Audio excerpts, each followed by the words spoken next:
In our recent used PC parts hunt of the month, we picked up a heap of different high-end power supplies, and in total I got 11 power supplies for 250 Aussie dollars, and 4 of those were absolutely fine. I didn't have to do anything with them. One of them was like some Bitcoin power supply with not even having a 24 pin or anything on it, but then 6 of them were Corsair power supplies and they included no cables. Now, the first thing with this was, why did the person not sell the cables with them? When I met him, I pretty much figured out why. He had a newborn, things were pretty tense in the house. One can only imagine what happens to those cables. They simply get chucked in the rubbish bin. But there was a lot of comments in that parts hunt, and so the most upvoted comment in that video did make me step back and say, yeah, I'm probably being too blasé when I talk about used power supplies and especially using different cables. Because I did see a few comments that I really disagree with. One of the comments, for instance, you just throw all these power supplies in the bin, they're worthless. Comments like these, I mean, we've got here, if I was to buy just these power supplies alone, the 6 Corsair ones, brand new from the store, it would set me back 1,400 Australian dollars. And over the years, I've been saving these cables because I come into modular power supplies that either only include, say, the 24 pin and the CPU pin, and they're either semi-modular or they just include no cables at all, like these ones right here. And so I like to get the power supplies up and running again and fully functional, especially when we run them through the power supply tester and everything is coming back okay. Though the final thing is, I do like to copy the saying from the Japanese Yahoo auctions, and that is, if you're nervous too, and you're really nervous about this thing, don't do it. It's that simple. But if you're like me, you're like, let's just give it a crack, see what value we can extract, then we're gonna go through the tools that you are going to need. The first is the voltmeter. This is probably the most important thing when dealing with different cables and different power supplies. Now, the second thing is a power supply tester. This is before you even touch any of your components. Always run things through a power supply tester, because if something is off, this is just gonna switch off, or the power supply itself is going to switch off. And if it doesn't switch off and it blows up, well then that's a pretty bad power supply and it doesn't have the proper safety circuits in. And if that happens, then you just actually inadvertently saved yourself a massive headache. The final test that we're going through here, just to make sure this HX1200 is okay, that is to hook it up to this old potato right here. For the GPU, we've got a GTX 555. For the hard drive, we've got an 80 gigabyte hard drive. And then for the whole system, it's a Q9400. And what we're gonna do here is just hook it up, get a signal in the BIOS, check that the hard drive's there, and then I'll know that this power supply is good to go.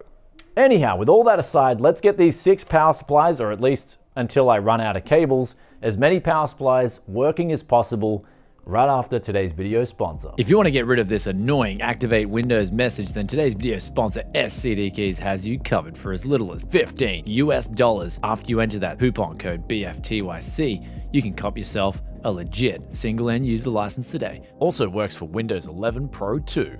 Links in description below. Welcome back to Tech Yes City, and we are going to start now by testing out our cables connected to the HX1200. So I've got all the cables that I believe should work okay. However, we have to double check and make sure. Actually, in this case, we're going to be triple checking, and even after that, quadruple checking, because we're going to first off use the voltmeter, then we're going to, as we said in the intro, use the power supply tester, then we're going to connect it to a dumpster build just to check that everything's okay. Now, what you're going to need to get this power supply to initiate its power and turn on like it normally would in a build is one of these right here. They're 24 pin, and they've got inside 2 pins to short the power supply and make it so that it boots up normally, and then the voltages will then be live on your wires, which you can then use a voltmeter to start probing those wires and checking the voltages. Now, most voltmeters will all have similar settings. There might be digital ones nowadays. I wouldn't know. I just use this one we've had for ages at my place, and this one will give you out essentially readings in different quadrants, but we've set it to the 0 to 20 volt readings, so it'll pick up voltages between that ranges, and then it'll tell you if you probe the negative to where the negative's supposed to be and the positive to where that's supposed to be, you should be getting the voltage that you're looking for essentially. And so what we're going to do now is turn this voltage reader on, And then we're going to start probing all these wires that we've connected to this power supply individually just to make sure they're checking out. And now if we know these proper pinouts of these wires and where they should terminate, then we should be able to get the right readings. So first of all, let's start off with the 8-pin. And for this one right here, I'll put the diagram up on the screen for you. If we're looking at this face on like we are on the camera right now, we should have the bottom 4 pins are negative and the top 4 pins should be positive, 12 volt. And so let's get on to quickly testing this out right now and make sure that this is all okay.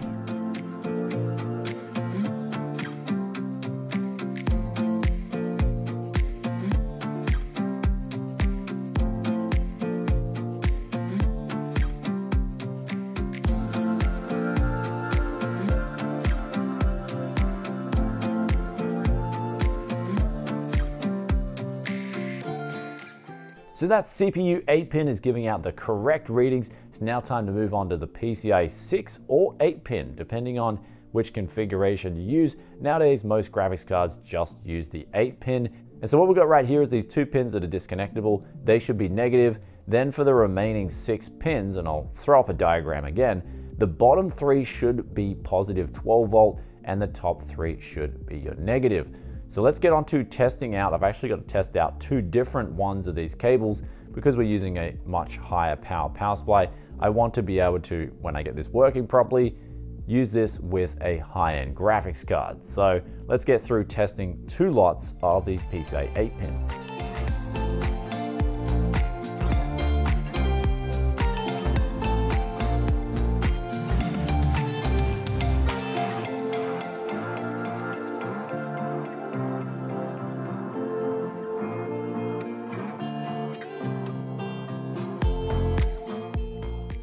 So that ended up checking out absolutely fine, but the last 2 wires we are going to go over here are actually a bit more trickier because they introduce new voltages.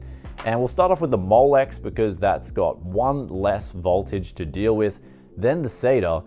And if we look at this front on, the left-hand and if we look at this connector front on, when we're probing these connectors, the left-hand side should be the 12 volt, the middle 2 should be the negative, then the right-hand side should be the 5 volt. So let's quickly get on to testing our Molex connector, make sure it's okay, then we'll get back to the SATA, which can definitely be the most trickiest of these modular connectors.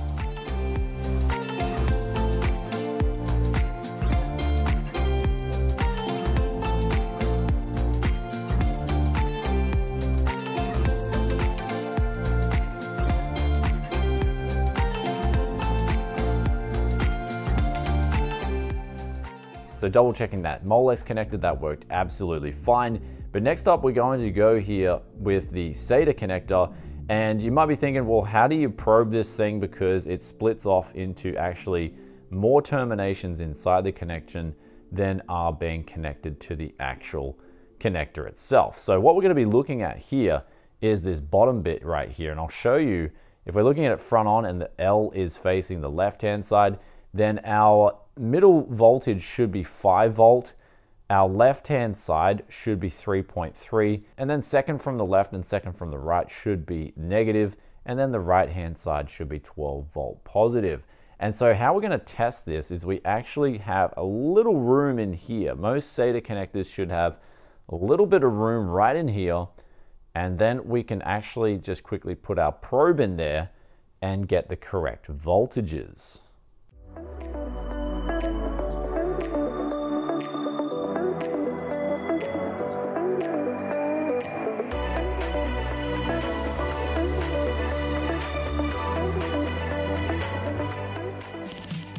And now that we've checked all those cables out, it's time to hook this up to the power supply tester and just make sure everything's okay. So if we hook up all our cables up properly, these 3 lights on the left-hand side here, they should all light up green, and also the voltages on the screen here should give out the correct readings within 5% minus or plus tolerance. In other words, the 12 volt line should read 11.4 to 12.6. 5 volt line, that should read 4.75 to 5.25, and then the 3.3 should read 3.15 to 3.45.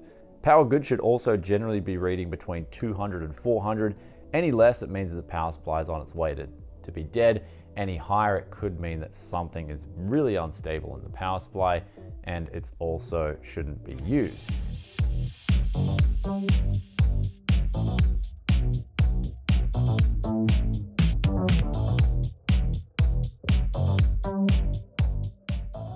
The final test that we're going through here, just to make sure this HX1200 is okay, that is to hook it up to this old potato right here.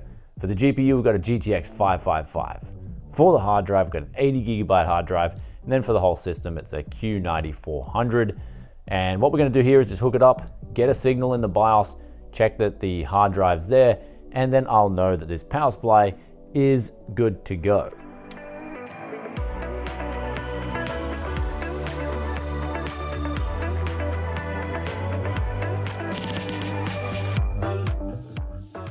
So our first power supply is now booting up and everything's connected. We've even hooked up a Molex fan, the hard drive. I can feel motion in it and it's not smoking up. So that's pretty much fine there. Then the graphics card, of course, giving out a signal with the operating system not found. Everything here is working fine. I think we've now got one of 6 power supplies kitted out with the cables, ready to go. So let's move through the rest of these power supplies, the other 5. And I'm hoping I actually come into not having enough SATA or Molex connectors, because I do want to show you guys what I do in that scenario when I don't have matching Molex or SATA connectors. But also there's another tip that I'll show you, because we'll start on this RM550X right now, because I'm going to show you guys how I also piece out things.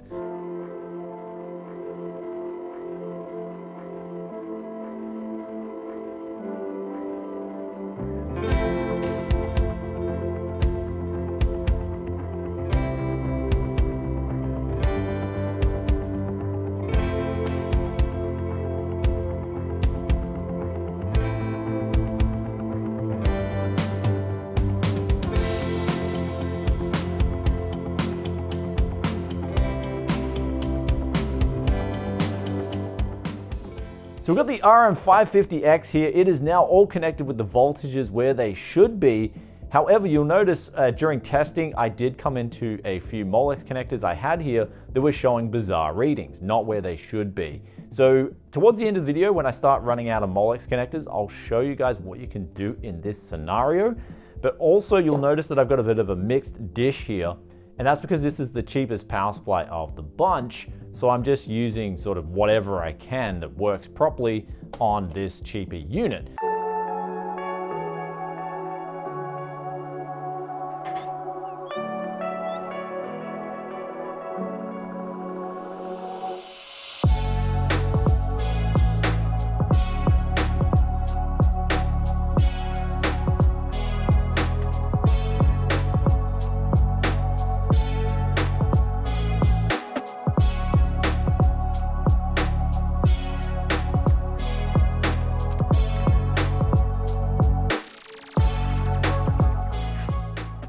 So we're now just testing out our final power supply. Even though there's another 2 in the background there, I simply don't have enough motherboard connectors available. I only had 4, but even then I actually came into a problem and something that I learned here today, and that is not all of these motherboard connectors here are the same.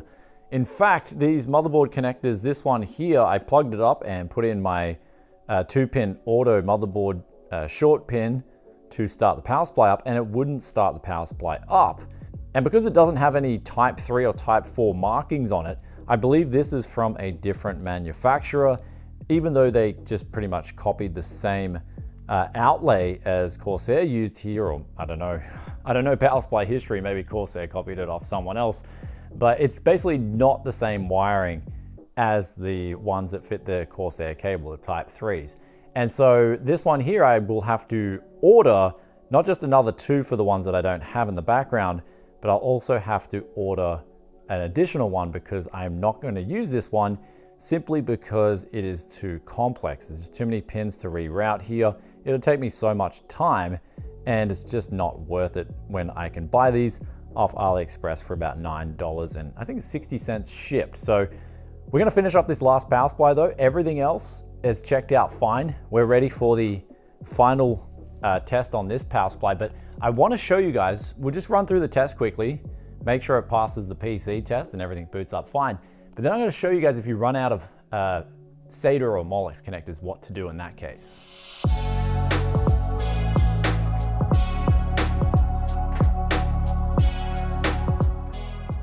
So now we've finished up this final power supply, but what if we come into a situation where we don't have enough SATA or Molex connectors and we need to get something working quick? Say we've got a flip later on that day, a PC sale, or you just need to get something and you can't wait to order in a replacement cable off the internet, or you just want to save a few bucks.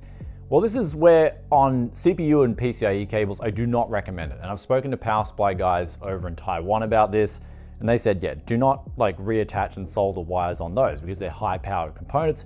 But for SATA and Molex, as long as you do a good job, it should be fine.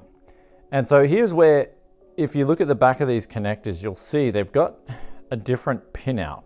So the pins are actually in a different spot. And this is the one that works with the Corsair power supplies without me changing anything. And this is just a random one that will actually fit the socket on the back of the power supply, but it's reading out the incorrect voltages. And so this is where we are going to start rearranging the wires to where they need to go, so we can then have a Molex connector or a SATA connector that then works absolutely fine. Now for the motherboard cable, just like we said before as well, I also don't bother with that because it's just too complicated. There's too many wires, especially when the cables are all black. I'm just gonna lose my head trying to figure out where things could go. It just gets pretty complicated, but because there's only 4 wires here, it should be relatively easy to figure out. So let's give it a tackle. So now we've got the final piece of the puzzle, right? We've got this Molex connector here. We are going to connect it up where it should be. And straight away when we test out the 12 volt, it's giving out a reading of 7 volt. So what that means is this is actually, this middle one here is a 5 volt because it's going through the negative, it's -5, that equals 7 volts. Then we test out this one, it's the same deal, 7 volts. So these two middle wires are 5 volt, and this N one here is negative. And it looks like the positive is where it should be. So basically what we got is, we got an extra 5 volt line instead of a negative, and they're in the middle where the negative should be. So we've got to basically switch these two 5 volts, or basically disconnect one of them, and then wire in and switch the negative to the middle, and also then switch the 5 volt to this outer right hand side here, and we should have a fully working Molex connector. So let's get into that right now.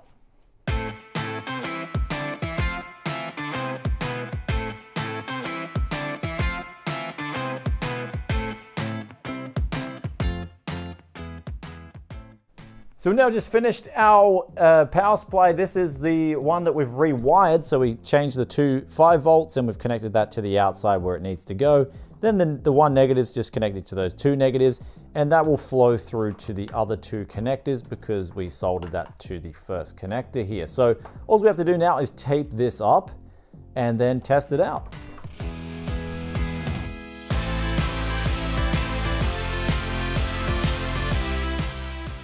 Alrighty, let's test out this sweet new connector that we just have made for ourselves here. 12 volts where it should be, and 12 volts where it should be, and the 5 volts where it should be. So let's just check this out on a build now. So here's the final test. And there's our fan booting up. You might have heard that hard drive kicking in too. That's working absolutely fine. So we've just connected, you notice here, just using this Molex to a SATA converter. And you're like, what? How does that work? Well, it's actually 3.3 volt. I find in modern gaming PCs and any PC I use, I just never really need 3.3 volts. So even if I come into a SATA connector that I need to wire up to a power supply, I'll usually just cut the 3.3 volt and just leave it off the connector anyhow. So you can get around that. So because the Molex is a lot, like it's got one less wire, it's just simpler to test and easier to navigate. And so in this case, yeah, you can just leave your 3.3 volt off, and your hard drives and your SATA drives, they're all gonna work fine. But you probably come to this stage and you're like, Brian, what happens? What happens if I use the wrong connector? Well, here's where we're actually going to get that 80 gigabyte drive, and we're just gonna cook it. Let's just cook it.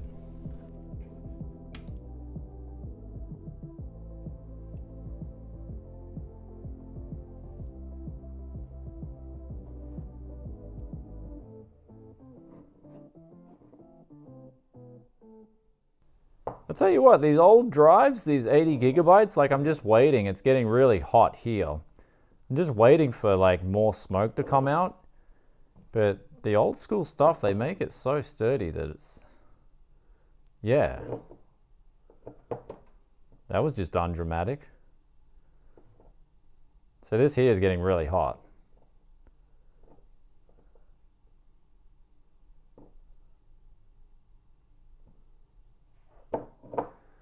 So yeah, that's all. Just a little bit of smoke came out of that one. It was actually undramatic. Now the final thing, of course, is to go over is the cables.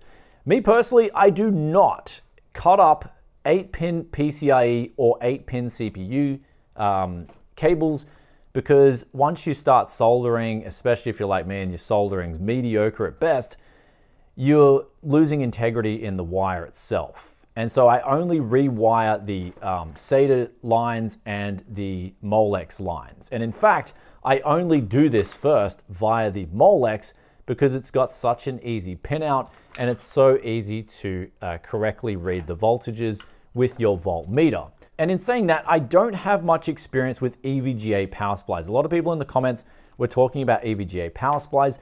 Unfortunately, in Australia, they don't really sell EVGA power supplies. They haven't really sold them in the past. Corsair, generally for the high-end power supplies here, was one of the most popular brands.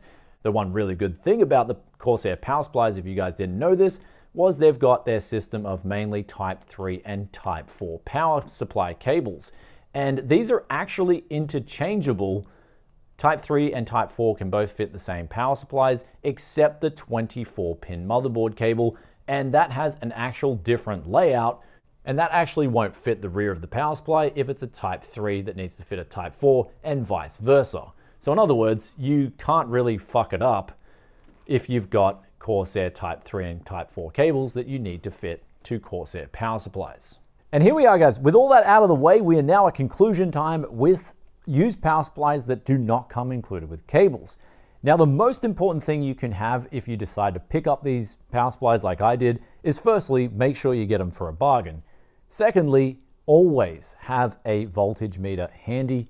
And that was something that I should have mentioned in that used power supply. So, that used PC parts hunt. I thank you guys for pointing that out. But then I felt like the replies in the comments to that comment was just like a pile-on effect. It's like, oh, someone's critiqued him for something, he made a mistake, and then it's just like, throw the power supplies in the bin. I'm not throwing $1,400 of power supplies in the bin, especially when they all work perfectly fine.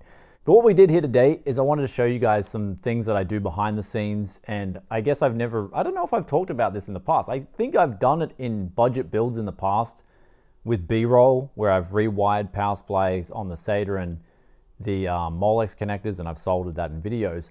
But at the same time, I shouldn't assume that new viewers know what I've done in the past. So again, do apologize for not talking about that in the used parts hunt. But what we see here today is you can extract so much value out of these used power supplies. It's something that I've been doing for a long time now, and I'm gonna keep doing it, because as you saw here today, I've just got to order a few more connectors, those 24-pin motherboard connectors, and then I'm good to go. So closing off, just like we said in the intro, if you're nervous about these kinds of things, I probably wouldn't do it. But if you are a little bit adventurous and you have, say, an old crappy build lying around and a voltage meter, and you think you can tackle this, then I think you're going to extract a lot of value out of this. One thing that did surprise me coming out of today's video was that 24-pin, even though it connected perfectly into that power supply, it was actually a different motherboard connector. And the reason I knew that was because it just was spitting out weird voltages on this voltmeter. And so I'm not going to use that at all. And then the next thing that we had was that crappy build. That is invaluable because that is your final test to make sure you're getting a signal out. Your hard drive, you can feel that spinning, your fan is on, etc. So I always recommend that as the final layer of protection. Now in the power supply tester, we did it on the first power supply and then I just skipped it for the rest because we're using the same Corsair power supplies. And I've already tested them in the parts hunt. I know they all work fine. They're giving out good readings and the voltage levels are fine. But I would do that 3-step process: voltage meter, power supply tester, and then a crappy build. And then you're ready for the prime time after that. Though in saying that, I hope you guys enjoyed today's video, enjoyed going sort of behind the scenes with how I deal with used power supplies. And just, yeah, the bargain that I got here, I still think it was one of the best deals I've got all year. For 250 Aussie dollars, I've only got to spend another, I think, 45 Aussie dollars to get the rest of the power supplies pieced out. And I also got another 4 power supplies that were already good to go without any messing around. And 2 of those I've already pieced out in builds, flipped them, and they're absolutely fine. So in total, we've got 10 working power supplies that are all really high-powered power supplies for 295 Aussie dollars, which is incredibly good value because I can use those all in high-end builds now, and I don't have to go out and buy $150 power supplies, or even in the case of a HX1200, a $300 power supply. So awesome for me, but if you disagree, I can't help you. You know, I can't please you if you think differently, but I'm just showing you the whole routine here today, breaking it down, and hopefully it helps someone out there if they've been wondering what to do with power supplies they come into and they don't have the connectors. And that's why over time, I just keep connectors from power supplies because a lot of people do sell modular power supplies without the cables, and they do sell them very cheap. Anyhow, guys, with all that aside, do let us know in the comment section below what's your experience with used power supplies, especially used power supplies without modular cables. Also, the final thing is, if there is any unsuspected smoke or anything abnormal, just turn the power off straight away. That's one thing you've always got to remember. Don't forget that. Anything's abnormal and you see smoke especially, just turn everything off. That's the last thing I'll say before I get on out of here. And I'll catch you in another tech video very soon. Love reading those thoughts and opinions as always. Peace out for now. Bye.